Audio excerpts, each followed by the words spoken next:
이번 시간에 우리 앞 시간에 제가 설명드렸던 고용정대 세액공제 부분에서 좀 남아있는 부분들을 추가로 설명을 드리고, 그 다음에 중소기업 중소기업 사회보험료 세액공제에 관련되는 부분들로 넘어가도록 하겠습니다.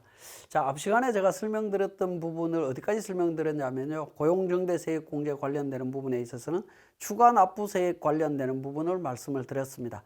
자, 그 추가납부세액 공제를 어떻게 적용할 거냐 하는 부분입니다. 고용을 정대시킨 기업에 대한 세액공제 사후관리 적용 방법이 되겠습니다.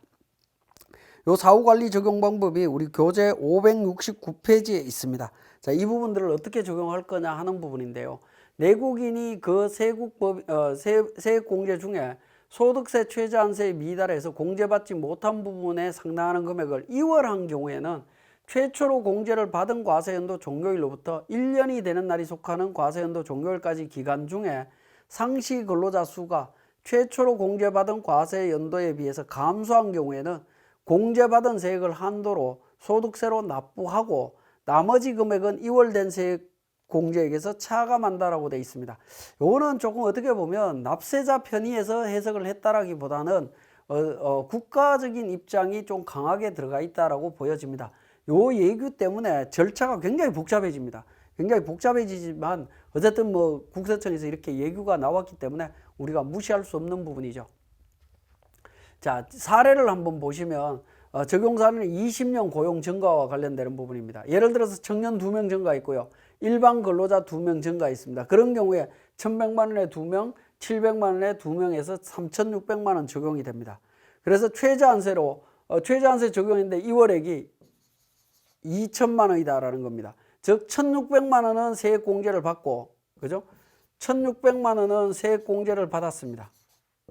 공제받고 2천만 원은 이월시켰다라는 겁니다. 근데 21년도에 와서 청년이 2명 감소했습니다. 근데 전체 근로자 수가 2명 감소했다라는 거죠. 그럼 결국에 몇 명 감소한 거죠? 청년 2명만 감소된 겁니다. 그럼 추징세액은 단순하게 2,200만 원이 되겠죠. 그럼 2,200만 원에 대한 부분들을 어떻게 정리할 거냐는 건데, 일반적인 상식선에서 생각하면 2월 공제되는 금액을 줄이면 될 겁니다. 줄이면 되겠지만 우리는 세법에서는 예규에서는 그렇게 하지 말라라고 돼 있죠. 그래서 보시면 추징세액은 실제 공제받은 금액을 먼저 추징한 후에 남은 잔액은 2월 세액 공제액을 감수하는 방식으로 적용한다라고 되어 있습니다. 그래서 20년도 세액 공제 금액 1,600만 원 하고 추징세액 중에 작은 금액 1,600만 원을 21년 소득세 신고 시에 납부하면 됩니다. 납부하고 미달 추징 금액이 있겠죠. 2,200만 원을 추징했었어야 되는데 우리가 1,600만 원밖에 추징을 못했기 때문에 800만 원에 대한 게 남아 있습니다. 이 800만 원은 2월 세액 공제 금액을 줄인다라는 겁니다. 요 800만 원은 세액 공제 조정 명세서에 가서 소멸이라고 하는 란에다가 기록을 한다라는 겁니다. 소멸란에다가 기록한다. 기록해서 정리를 하시면 됩니다. 자, 그러면 이제 1,000만 원이 남아 있습니다. 1,000만 원은 21년 2월 세액 공제액으로 해서 적용을 하시면 됩니다. 최저한세 범위 내에서 1,000만 원을 21년도에 세액 공제하면 된다라는 겁니다. 그러니까 2월 된 세액 공제 금액이 추징이 될 때는 2월액에서 차감하는 것이 아니고 원칙적으로 먼저 세액 공제 받았던 부분에서 정리하도록 되어 있습니다. 자, 요 경우에 또 한 가지 우리가 고민을 해야 되는 부분은 세액 공제 1,600만 원, 이게 지금 추가 납부로 추징이 되죠. 그죠? 추징이 될 때 소득세로 납부하는 것까지는 이해를 했습니다. 여기에 대한 농특세, 농어촌 특별세도 납부했을 텐데 농특세는 환급됩니다. 그죠? 환급이 일어나도록 되어 있습니다. 그러니까 이게 좀 굉장히 복잡해지는 상황이죠. 이렇게까지 갈 필요 없었을 것 같은데 이렇게 만들다 보니까 소득세 납부하고 농특세는 환급받고 뭐 이런 상황들이 자꾸 생긴다라고 보시면 되겠습니다. 자, 20년도 추가납부세액 계산의 예외 규정을 정리를 해보겠습니다. 자, 20년 12월 31일이 속하는 사업년도 사후관리라고 해서 20년도에 우리가 코로나19 때문에 고용이 급격하게 감소를 했습니다. 그러다 보니까 그 전에 세액 공제 받았던 분들이 추가납부를 해야 되는 상황들이 많이 생깁니다. 그걸 예외 사항으로 유예를 해줬다라는 겁니다. 이전 사업에 세액 공제를 받은 내국인이 20년 12월 30일이 속한 사업연도에 최초 공제 사업연도에 다음 근로자 수보다 감소하는 경우에 전체 상시 근로자 수, 청년 등 상시 근로자 수가 감소했다면 최초 공제 사업연도 종료일부터 3년간 추가 세액 공제 배제, 추가 납부 규정 배제합니다. 원칙적으로 배제합니다. 그런데 20년 12월 31일이 속하는 사업연도에 대해서는 추가 납부 규정은 배제한다라는 겁니다. 추가 납부 규정에 대해서는 배제한다. 요걸 원래 추가 납부해야 되는데 요걸 배제해 주겠다라는 겁니다. 그죠? 그래서 20년에 고용이 감소했으면 추가 납부는 안 해도 된다. 근데 안 해도 되는 게 영원히 안 해도 되는 게 아니라 그 다음 연도에 사후 관리로 들어간다라는 겁니다.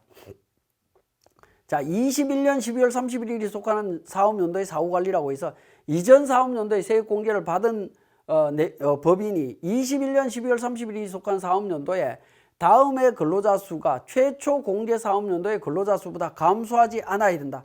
그러니까 예를 들어서 19년도에 세액 공제를 받은 게 있었다라고 하면 19년도 인원수보다 전체 상시 근로자 수, 청년 등 상시 근로자 수가 감소하지 않아야 됩니다. 감소하지 않으면 최초 공제 사업연도 종료일부터 2년간 추가 공제해 주겠다라는 겁니다. 물론 감소하게 되면 추가 세액 공제 배제하고 추가 납부 일어나도록 되어 있습니다. 자, 이 부분이 굉장히 중요한 거죠. 추가 납부와 관련되는 부분에 있어서는 20년도는 없다라고 생각을 하시면 돼요. 20년도는 없다라고 생각하시고 나머지 규정 똑같이 적용하시면 되겠습니다. 자, 사례를 통해서 한번 보시면, 자, 보시면 20년 상시 근로자 수 등이 감소한 경우에 추가 납부세액 계산 배제의 의미라고 해서 18년도에 17년도 대비 1명 증가해서 세액 공제 받았습니다. 19년도 감소하지 않아서 추가 공제 받았고요. 20년도 감소하지 않았기 때문에 추가 공제 쭉 갑니다. 문제될 게 없습니다. 그죠? 근데 똑같은 18년도인데, 그러니까 18년도에 증가했고 증가해서 추가 납부 받았습니다. 근데 20년도에 최초가 언제죠? 18년도죠. 자, 이렇게 해서 고용이 감소했습니다. 감소했기 때문에 추가 공제 배제되고 추가 납부해야 되는데 추가 납부도 배제한다는 겁니다. 예외사항으로 배제가 됐습니다. 그리고 21년도는 최초 연도 6명하고 비교했을 때 증가했죠. 증가했기 때문에 추가 공제해 주겠다라는 겁니다. 원칙은 앞에서 추가 공제가 배제됐기 때문에 공제가 안 되는 게 맞습니다. 안 되는 게 맞지만 예외사항으로 해준다라는 겁니다. 그 다음에 청년 등 상시 근로자 수가 18년도 대비해서 쭉 옵니다. 자, 20년도에 5명입니다. 그래서 18년도 대비해서 감소했습니다. 그래서 배제됐고 배제됐습니다. 근데 21년도에 5명입니다. 5명이라는 얘기는 18년도 대비해서 감소했죠. 추가 공제 당연히 안 되는 거고요. 그죠? 추가 납부가 나온다라는 겁니다. 추가 공제 안 되면서 추가 납부해야 되는 상황입니다. 이런 의미로 이해를 하시면 되겠습니다. 자, 고용정대 세액 공제 계산 방법에서 내용이 나와 있습니다. 자, 보시면 고용을 정대시킨 기업에 대한 세액 공제는 해당 과세연도의 상시 근로자 수가 직전 과세연도 상시 근로자 수보다 증가한 경우에 적용하는 거다라는 거고, 21 과세연도의 상시 근로자 수가 20년 과세연도 상시 근로자 수보다 증가한 경우에는 고용 정대가 가능하다라는 겁니다. 요 얘기는 뭐냐면 20년도에 우리가 예외사항으로 특례가 들어오다 보니까 이런 케이스에 걸렸을 때 되냐 안 되냐라는 건 이건 당연히 되는 걸로 해석을 하고 있습니다. 자, 고용정대 세액 공제는 최저한세 적용되고요. 농특세 적용됩니다. 미공제 세액은 10년간 2월 공제되고요. 중복 공제 가능합니다. 다만 창업 감면에 대한 고용 증가로 인한 추가 감면은 동시에 적용할 수 없습니다. 자, 중소기업 사회보험료 세액 공제 정리해 보겠습니다. 자, 공제 대상 업종은 부동산 임대업 관련되는 부분은 제외되도록 되어 있고요. 개인은, 법인은 제한이 없습니다. 아까 계속 말씀드리지만 개인 사업자는 부동산 임대업은 전부 제외라고 보시면 됩니다. 자, 고용이 증가한 경우에 세액 공제, 청년, 경력 단절 여성 증가 인원에 대한 사회보험료 상당액에다가 국가 등 지원금을 차감한 금액의 100%입니다. 청년, 경력 단절 여성 외의 근로자 증가 인원의 회사 부담 보험료 상당액에 대해서 국가 지원금 빼고 50% 세액 공제 받을 수 있습니다. 자, 고용유지 추가 공제에서 세액 공제 과세 연도와 그 다음 과세 연도 종료일까지 고용이 감소하지 않으면 세액 공제를 1년간 추가 적용해 줍니다. 자, 그 의미가 19년도에 세액 공제를 받았는데 20년도에 감소하지 않았다면 그러니까 한 번 더 해주겠다라는 부분이죠. 2년 동안 해줍니다. 자, 20년도에 세액 공제 청년 외만 받았다라고 하면 21년도에도 청년 외만 추가 공제가 된다라는 겁니다. 그죠? 이런 형태로 이루어진다. 자, 청년 및 경력 단절 여성에 대한 범위. 청년 상시 근로자는 15세 이상 29세 이하인 상시 근로자로 규정이 되어 있습니다. 자, 경력 단절 여성 상시 근로자는 우리 앞에서 경력 단절 여성에 대한 세액 공제 적용되는 그 범위 있었죠. 그거하고 동일하게 적용이 됩니다. 자, 경력 단절 여성에 대한 부분 내용 요건 나와 있습니다. 동일한 업종에서 1년 이상 근무한 후에 결혼, 임신, 출산, 육아, 자녀 교육의 사유로 퇴직을 했었어야 되고 퇴직한 날로부터 3년 이상 15년 미만이어야 되고요. 최대 주주, 최대 출자자나 그와 특수관계가 아닌 사람들, 이런 사람들이 경력 단절 여성이다라는 거고, 결혼, 임신, 출산, 육아, 자녀 교육의 사유가 있습니다. 이건 살펴보시면 되겠습니다. 자, 사회보험료라고 하는 거는 국민연금, 고용보험, 산재보험, 건강보험, 장기요양보험, 이걸 전부 다 합친 걸 말합니다. 자, 이건 뭐 크게 어려운 점이 없는데, 사회보험료 부담 금액을 계산할 때는 인원수 개념으로 계산을 하도록 되어 있습니다.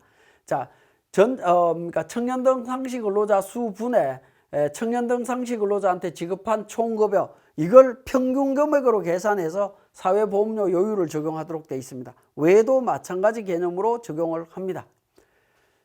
자, 그런데 이제 우리 사회보험료 요율을 적용하실 때 좀 주의를 하셔야 되는 거는 산재보험 요율을 좀 보셔야 되는데, 산재보험 요율은 보시다 보면 맨 위에 단위가 천분율로 되어 있습니다. 천분율로 되어 있기 때문에 그 부분 적용하실 때 이 요율이 100분율로 되어 있는지 천분율로 되어 있는지 잘 보셔야 됩니다. 천분율로 되어 있는 부분을 착각하셔 갖고 그러니까 100분율로 된 걸로 이해하시고 적용하시게 되면 공제 금액이 엄청나게 크게 나오는 문제가 생깁니다. 그 부분 좀 주의를 하셔야 되겠고, 자, 상시 근로자 범위에 대한 거 나옵니다. 이거는 계속 반복된 내용이기 때문에 넘어갑니다. 자, 마찬가지고 사회보험료 관련해서 하단 부분에 상시 근로자 따질 때 사회보험료의 납부 사실이 확인되지 않는 근로자는 적용되지 않는다. 즉 4대 보험료 모두 가입을 해야 됩니다. 모두 가입을 해야 되는데 예외적으로 나와 있습니다. 여기에 지금 우리 화면에는 자료가 지금 준비가 안 되어 있네요. 자, 그 내용은 우리 교재에 내용이 나와 있을 거니까 교재 내용을 통해서 한번 보도록 하겠습니다. 자, 우리 사회보험료 관련해서 보시면 591페이지에 내용이 나와 있습니다. 외국인 근로자 관련되는 부분이 있고요. 국민연금 등 가입 제외 근로자, 상시 근로자 포함되는 부분이 있습니다. 그 예규 앞에서도 계속 말씀드렸던 내용이기 때문에 참고로 보시면 되겠습니다. 자, 근로자 수는 그러니까 해당 과세기간 개월 수분의 사업연도에 매월 말 현재 상시 근로자 수로 계산한다라는 거, 이것도 계속 말씀을 드렸던 부분입니다. 여기에 나오네요. 예규가.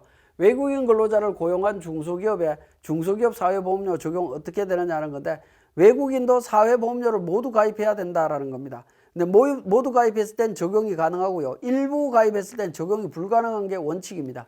그렇지만 뒤에 나오는 국민연금 가입 자유자 같은 경우에 법에서 가입 못하도록 되어 있는 케이스 같은 경우에는 상시 근로자에 포함이 되는 걸로 이해를 하시면 되겠습니다.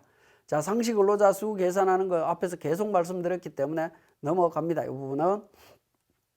자, 고용정대 세액 공제와 중복 가능하고요. 중소기업 특별세액 공제 감면과도 중복됩니다. 최저한세 적용되고 농특세 비과세됩니다. 세액 공제한 후에 고용이 감소한 경우에도 세액 공제 금액은 추징되지 않습니다. 자, 상가 임대료를 인한 임대사업자에 대한 세액 공제 관련되는 부분 간략하게 정리하겠습니다. 자, 공제 대상 사업자 부분은 부동산 임대 사업을 하는 자가 상가 건물 등에 대한 임대료를 임차인으로부터 공제 기간까지 인하여 지급받는 경우에 세액 공제 대상 부분이 되겠고요. 다음 시간에 우리 상가 임대료 인하에 대한 임대사업자에 대한 세액 공제 정리하고, 우리 고용정대, 중소기업 사회보험료, 그 다음에 경력단절 여성에 대한 세액 공제를 우리 세무사랑 프로에서 적용하는 과정들을 자세히 또 정리해 보도록 하겠습니다.